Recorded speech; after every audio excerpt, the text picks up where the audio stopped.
Hello, hello, hello. And I'm really delighted today to be joined by Francesca Albanese. Many of you will have seen her on the news discussing the horrific situation now enveloping Gaza. She's the United Nations Special Rapporteur on the occupied Palestinian territories, has been for the last 16 months. And it's now a month or so since this current horror show began. Around approaching 10,000 Palestinians have now been killed, vastly more injured. Much of the Gaza Strip devastated by bombs, collectively amounting to the power of 1.5 times the Hiroshima bomb in an area the size of East London. Francesca, I really appreciate you joining us. Firstly, can we just start with, you have, as the United Nations, so much information on the ground. Can you tell us what is the situation currently in Gaza? Thank you very much, Owen.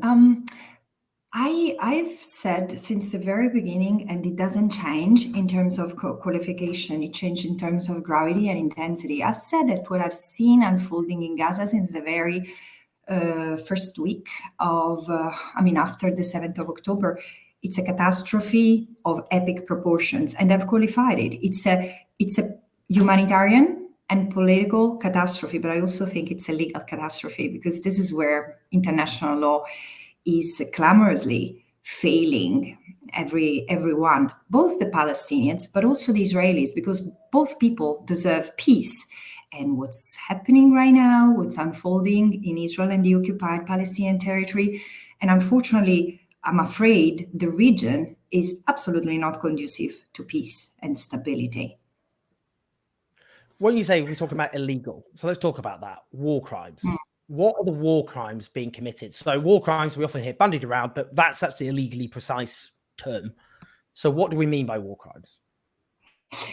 Look, war crimes are violations of the laws of war. So any violation of the Geneva Convention can constitute a war crime. Now, there are certain war crimes that are more egregious than others and also entail individual liability. And if we start from the 7th of October, but there is a context which is also punctuated by profound illegality, and we can talk about that. But if we start analyzing the situation as of the 7th of October, there is not the inch of a doubt that what Hamas has done, the way it has carried out the attacks on Israel, going beyond military objectives, attacking civilians, killing, injuring, maiming, taking hostages, these are all war crimes, no question about that.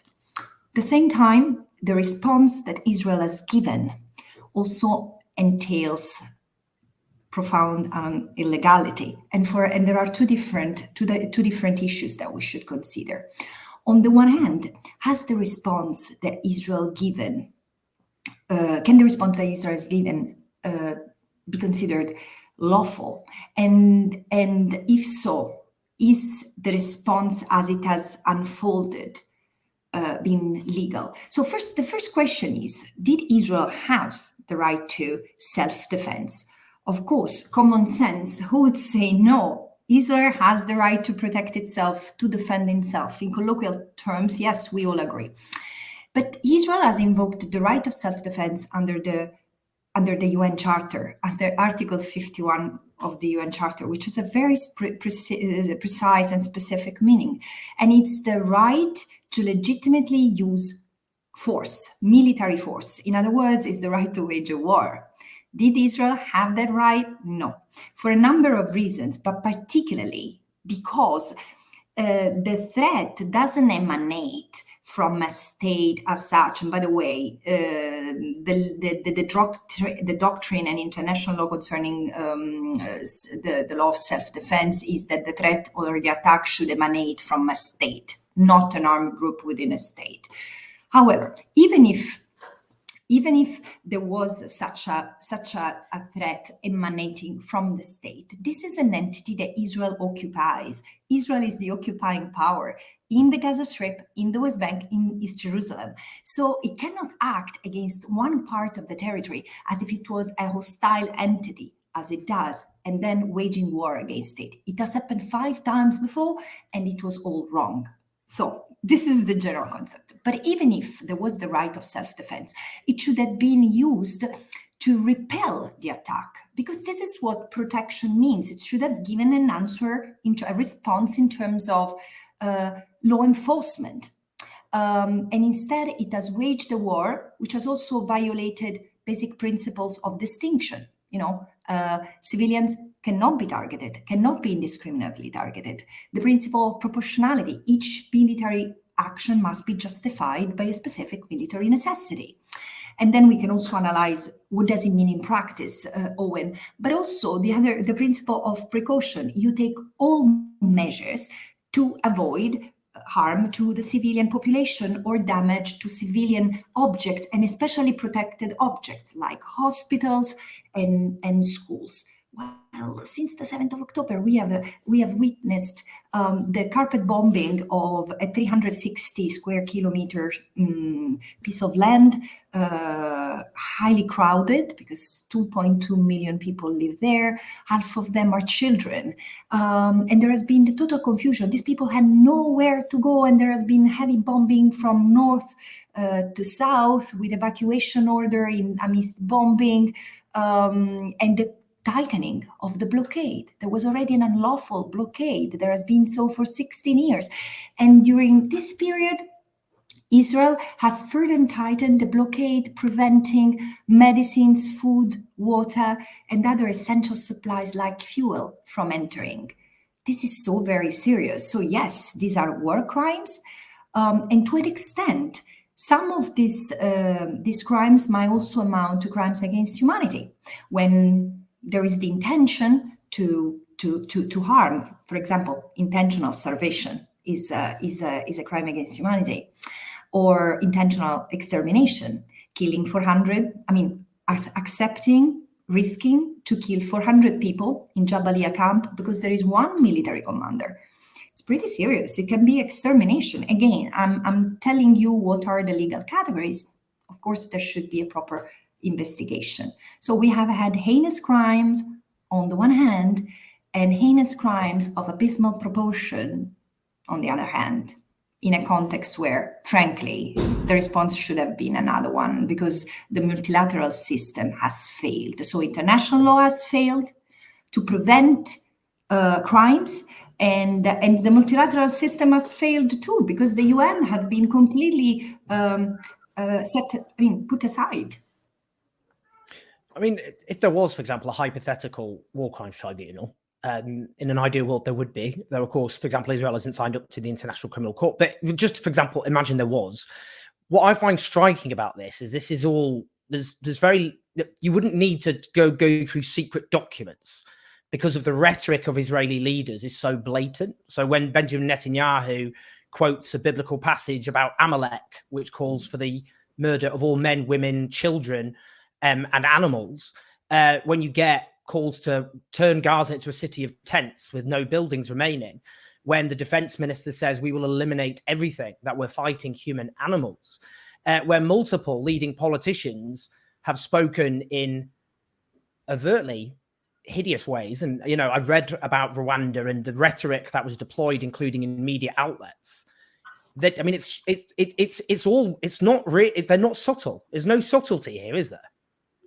No, certainly. I see where you're heading to, and there have been many experts, including myself, with a number of other special rapporteurs, who have raised the alarm on the risk of genocide, because surely the intent is declared, is explicit, in the sense that there have been statements calling for the full erasure of Gaza, equating the Palestinians to animals, equating all Palestinians with Hamas, and they continue. It's from political leaders, members of governments, parliamentarians in Israel, military commanders. But I wouldn't say, and again, I do think very much that there is this risk of genocide in Gaza. At the same time, I would say I do not think we can really look just at the words, because even Hamas says horrible things and talks about destruction. Hamas leaders have been on record for days saying that they call for the whole destruction of Israel. So what are we facing here? Two entities calling for the destruction of each other. So there are other two elements that come into the text, the test. One is reality. The reality on the ground. So there are words, and then what's happening on the ground, and also the capacity. And this is what worries me, Owen. The fact that the ongoing reality, is that on the 7th of October, Hamas has carried out a heinous attack on Israeli civilians, terrorizing many more of those who have perished or taken hostages. The whole country is shaken and beyond, because I think this has sent shockwaves across the Jewish community worldwide. I understand the trauma, really. I do, because I keep on saying these people, we need to understand these people have been persecuted for centuries, and the reason, we need to recognize the pain of the other right now. Absolutely. Of the Jewish people. No question about that. At the same time, as of the 7th of October, the losses have been suffered by the Palestinians in the Gaza Strip and the West Bank. So the reality has been that as of the 7th of October, over 9,000 Palestinians have been killed. 70% are reportedly women and children. 3,500 children have been killed. Hospitals, houses, entire residential buildings, markets, bakeries. It's very critical. And again, you look at if you have the power to turn off electricity, water, access to food and medicines, fuel, you create a reality that can lead to death. Children in incubators, women and the wounded. There are over 20,000 wounded, and there are people under the rubble. And also the third element, Owen, is the capacity. Does Israel have the capacity to, even escalate these horrific acts?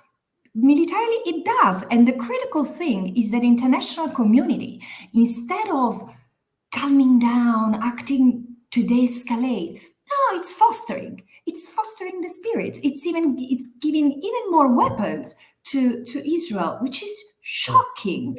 Because again, as I said, the situation was already horrific enough before the 7th of October, and there were already responsibilities of what my predecessor has called the enablers, Western states in particular, who have let Israel's impunity and lack of compliance with international law festering.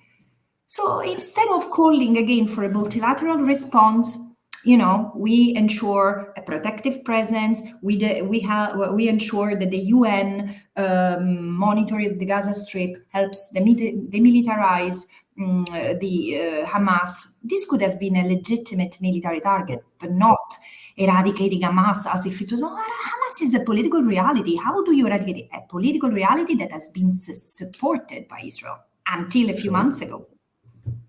It's just interesting that point about capacity, because we often see those who oppose a ceasefire, they'll find quite gleefully some blood-curdling statement by a Hamas official to justify in terms of what they would do to Israel. And we both say what happened on the 7th of October were atrocities, war crimes committed by Hamas against Israeli civilians. The point is Israel is a military superpower with a massive, huge capacity to destroy the other. Hamas doesn't have the capacity to destroy Israel. That is that's an abstraction, notwithstanding the atrocity that was committed. And the destruction of Gaza is a reality. So what we're talking about there is an actual reality ongoing. And I just think, I grew up with Bosnia, often cited as a particular horror. And the Bosnian Serbs suffered atrocities committed against them. One of the first big massacres in the Bosnian War was of Bosnian Serb civilians who often suffered horrendous women and children being tortured before they were killed. That didn't justify what the Bosnian Serb leaders did, and no one would ever claim it did. But the Bosnian War, 40,000 civilians died in 3 years. There were many other soldiers who died. But Bosnia had a population, a pre-war population, twice that of Gaza. it just seems underlying this is the idea that Palestinian life, there's just a general, almost, it should just be stated, it's not considered to have any real worth compared to as Israeli life rightly is considered to have a worth. Yeah, I mean, I would add to this the fact that in 3 weeks, as many people as have died in Gaza, the number of people who have died, who have been killed in Gaza, are equal to the number of people who have died, who have been killed in the Ukraine-Russia war in 19 months. And if I recall correctly, this is also the same number of people which has been killed in 2 years in Myanmar. So, and more than the people who were killed in Srebrenica. The numbers are, and again, yeah, I agree with you. The numbers don't register in certain audiences. I mean, I find myself talking to Western media and they just blink. When you say 3,500 children, I have a punch in my stomach. But even 25 children, frankly, when I was quoting how many Israeli children had been killed, one dead child is one too many. 3,500, and you see no empathy whatsoever. No, the stories of these people do not come across. And again, it's not about the Palestinians. This is the Palestinian situation epitomizes the indifference that the West cultivates toward the rest, toward the global South. I mean, it's not different from other wars, and I find it tragic because in this case we have the main actor, the main power, who subjugates the Palestinians, consider itself a Western country and is strongly protected by Western countries. Before I finally ask you about that, I just wanted to ask about the West Bank, because obviously our attention has been so much focused on Gaza, given the scale of the humanitarian calamity of increasingly of biblical proportions. But the West Bank, which has a bigger population than Gaza, it's not ruled by Hamas.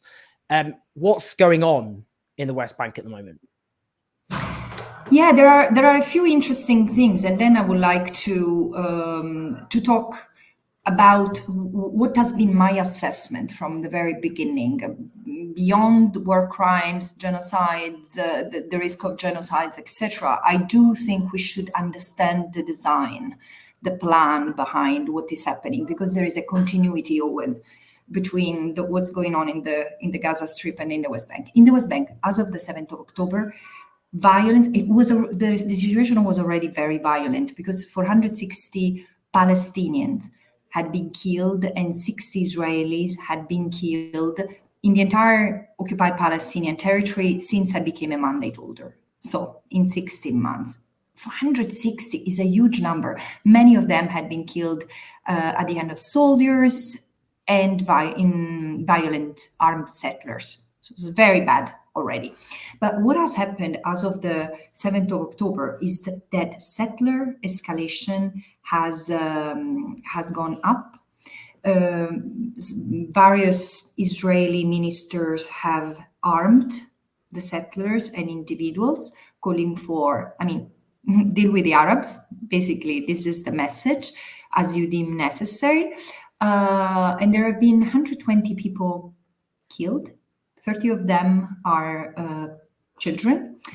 And the scenes of violence, entire communities, herder communities and Bedouin communities have been forced to flee, so that they have moved. They have been forcibly displaced by the highly coercive environment in the West Bank.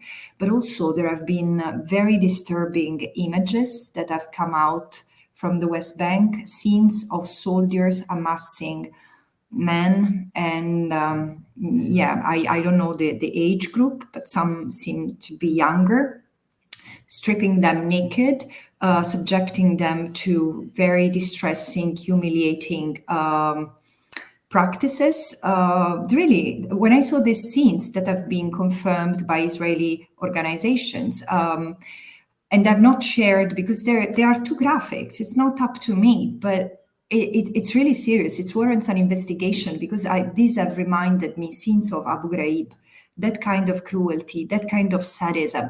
And there are many cases of soldiers humiliating, beating, and subjugating the Palestinians. They are defenseless. And this is the second element. In some Western countries, including myself, I mean, now there is this rhetoric that the Israelis are fighting Hamas, but there is no Hamas military presence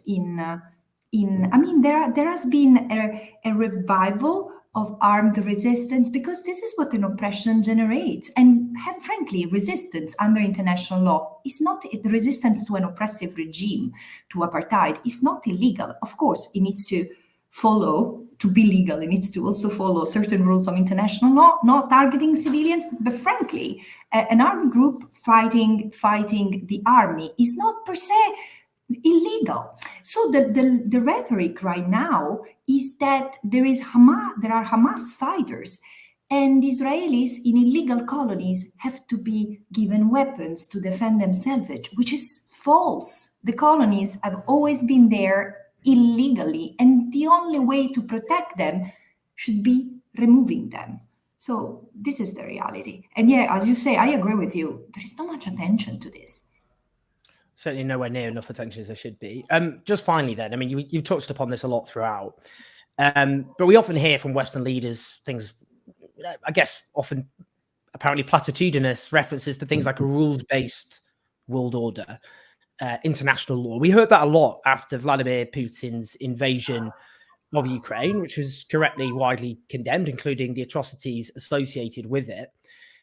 What does this tell us about the approach of Western governments, which call themselves the democratic world, the free world, and so on, in terms of their attitude towards human rights, the rules of law, the rule of law, rules-based order, and international law in general? I have a criticism on how international law has been used vis-a-vis Palestine in general, because in my first report, I criticized the sectorial approach, meaning many diplomats and even international organizations, until the discourse on apartheid started to gain traction, have focused on specific aspects of illegality, or violation of women's rights, or violation of children's rights, by missing the overall picture, which is the illegality of the occupation, which has served as a vehicle to colonize the land. And of course, it has translated into apartheid by default. The design of, like the animus, the soul of Israel's occupation is settler colonial. Take the land and displace the people. So there is an element of ethnic cleansing that is there. It's always been there. It's part of the history of the Palestinian people as of the 1947 in critical terms. But the roots, of course, are even more profound. So there has been an ambiguity, and there have been double standards vis-a-vis the Palestinians for a long time. But of course, when the Russia-Ukraine war started, that became really in full display, and to the point that even now there are certain milieu where you find Hamas equated to Putin, and Ukraine to Israel. So even Zelensky came out saying, "Oh yeah, Israel has the right to defend itself from the terrorists, as we defend ourselves from the Russian terrorists." Excuse me, no, it's the other way around, in the sense that Palestine, the Palestinian people, have been occupied for 56 years, but even in that small portion of land that remains, and where international consensus is that there should be their enjoyment of the right of self-determination in the form of an independent statehood. This has gone completely lost. Now, there are two interesting things that I would like to point out from what you said. Rule-based order. This is the mantra of the US administration, which means nothing, because the order is international law or rule of law based order, because rules without any qualification might mean everything, and the rules of engagement have departed from the principles of legality that are enshrined in the international system that has let's say, developed as of the Second World War. So yes, those rules, international law-based rules exist. They are violated on a number of occasions, but particularly in the case of Israel-Palestine. And double standards only tarnish the strength of this body of law, making it less effective in preventing and in remedies crimes. Francesca, I really appreciate you joining us and talking about actually quite complicated issues in ways that's very accessible. Sorry, for those who don't know, of course, Francesca is an international lawyer, so all of this is very much grounded in legal expertise, which is very helpful because, to be honest, let alone forget morality, just basic legal concepts have been shunned by Western governments, but also much of the British media when discussing what's actually taking place in Gaza and the West Bank. So it is important to talk about morality, but it is also, we need to, give the legal footing as well. Your work is invaluable. I can't imagine how difficult and pressured it must be, but it's so important we have your voice. And I think history will be damning for some, to say the least. But I think the voices such as yourself, as we see this atrocity unfold, I think the vindication will not, unfortunately, be a pleasant one. But it's so important we have your voice. But thank you, Francesca, so much. If you're watching, obviously, live, if you're watching the video or listening, press like and subscribe. And thanks to Francesca.